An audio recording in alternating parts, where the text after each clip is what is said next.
qui a un rêve pour nous, chaque qui a petite soyette, majorité nationale pays.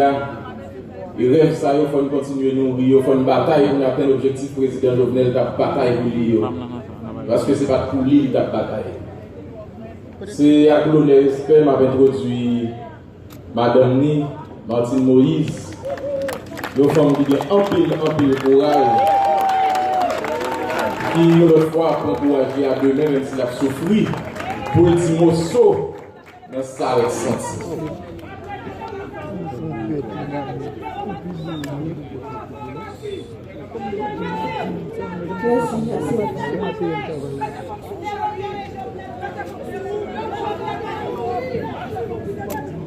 Monsieur le Premier ministre, Mesdames, Messieurs les membres du gouvernement, Mesdames, Messieurs les représentants des pays à nous, Mesdames, Messieurs les fonctionnaires de l'État, aux dignitaires de la fonction publique, Mesdames, Messieurs les représentants des institutions indépendantes, Mesdames, Messieurs les officiels des 10 départements, Mesdames, Messieurs les représentants des collectivités territoriales, Mesdames, Messieurs les représentants du secteur privé des affaires, Mesdames, Messieurs les représentants des organisations de la société civile, Mesdames, Messieurs les représentants de la diaspora, Maxon dans tout le pays.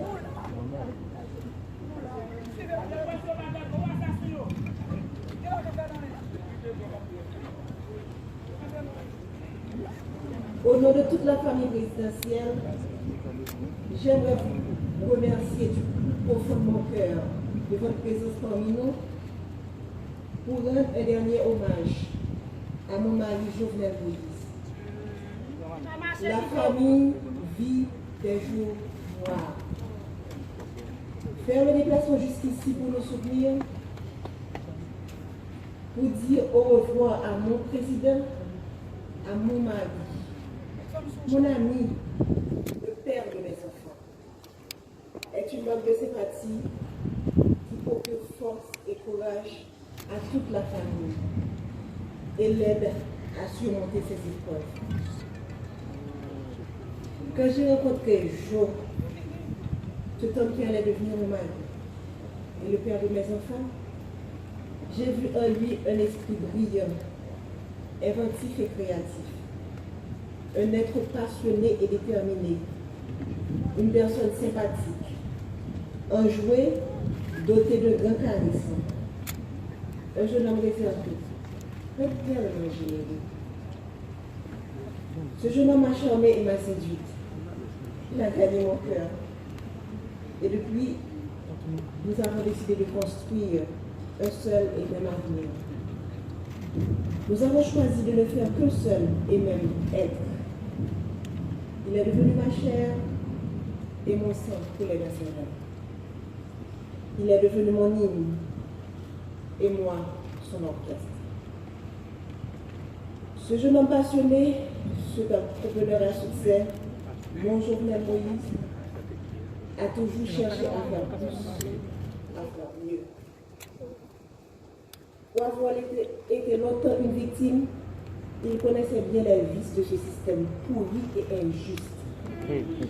Personne avant lui n'a voulu parler. Ce système auquel peu avant lui ont voulu s'attaquer. Alors il a décidé de se lancer dans cette bataille pour le changement. Il s'est retrouvé du jour au lendemain avec tout le système en bloc en face de lui. Il a été traité de tout les noms. Sous l'anonymat des réseaux sociaux, derrière la toute-puissance des micros et la pointe des stylos vendus à prix d'or, caché sous des titres ronflants dont il s'affile. Expert mensonge, consultant en génération de problèmes, technicien du chaos, politicien miséreux et si misérable. Chacun s'est voulu plus créatif J'entendais des adjectifs associés au nom de l'homme de ma vie et j'avais du mal à m'imaginer que la folie du pouvoir, la vulnérabilité économique, l'envie pouvaient conduire à autant de méchanceté. Mais on s'y était préparé. La famille savait que le combat de Jovenel Moïse nous vaudrait toutes les turpitudes. Ce à quoi nous n'étions pas préparés. Ce à quoi je n'étais pas préparé. C'est de me tenir debout aujourd'hui pour prononcer l'éloge funèbre de mon mari. C'est de me réveiller un matin et de ne pas avoir jour à notre rituel matinal. Comment accepter de ne plus entendre ta voix, tes rires, de ne plus te toucher, de ne plus entrelacer mon doigt, le tien? Comment t'imaginer partir quelque part sans moi, sans les enfants? C'est un cauchemar dont je n'arrive pas encore à me réveiller. C'est une situation à laquelle tu ne nous avais pas préparés.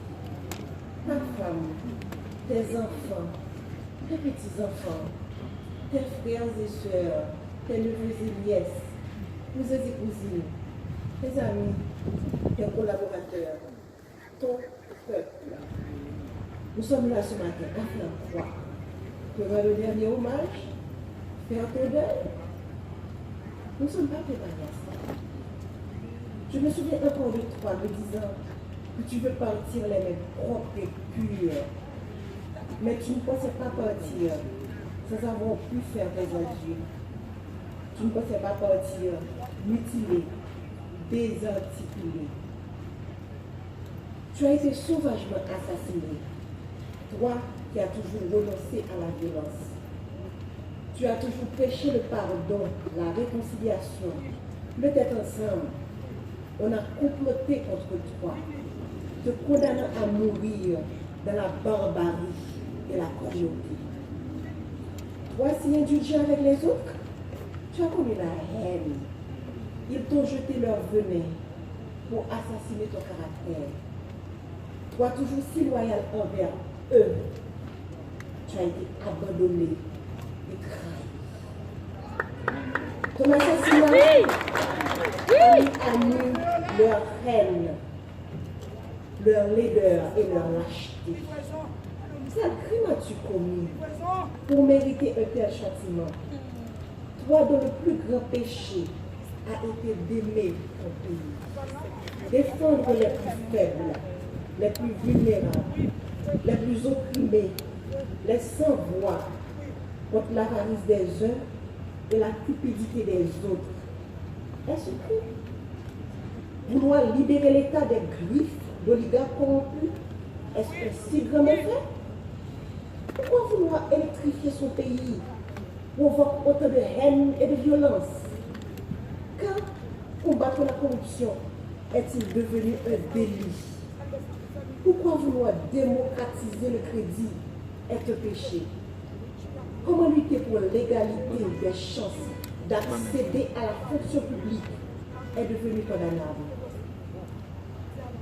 Sœurs et frères, haïtiennes, haïtiens, si vous croisez les bras, regardez les bourreaux, le sang ne cessera de couler. Aujourd'hui, c'est le vendredi. Demain, ce sera elle, ce sera lui, ce sera moi, ce sera nous. Les rapaces courent encore les rues. Leurs griffes et leurs peaux ensanglantées sont encore à la recherche de proie. Ils ne se cachent même pas. Ils sont là à nous regarder. Ne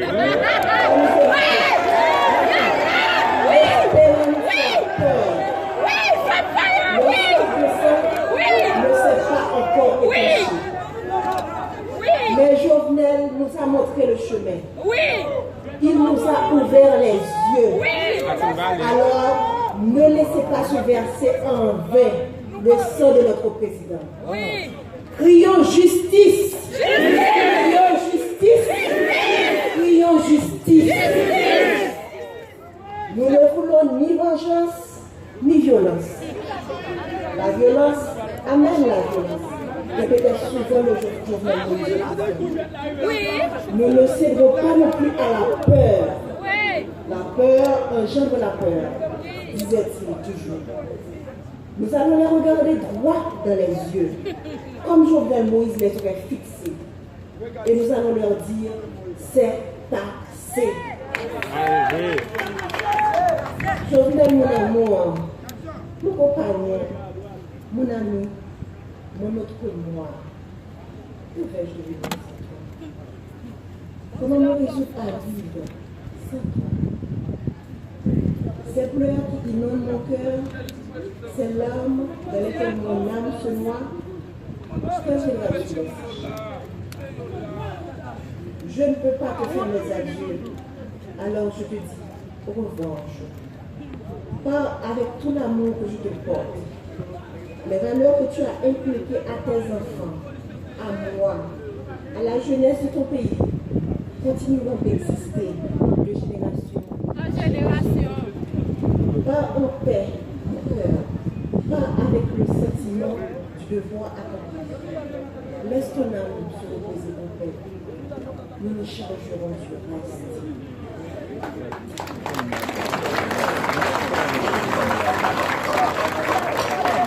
L'homme accème haïtien qui a vu dans 4 pays.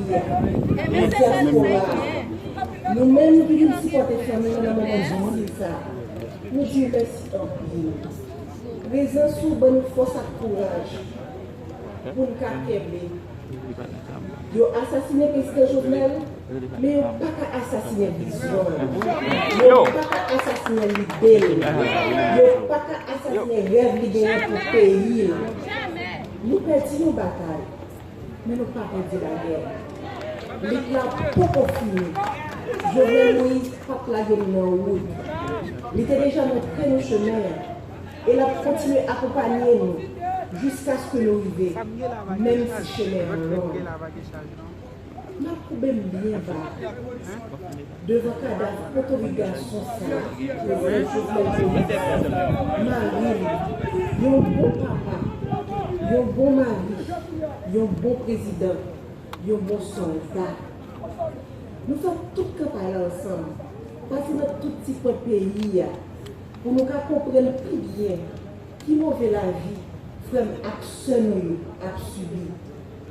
Je dis à ma dire son au revoir, c'est pas moi Dieu.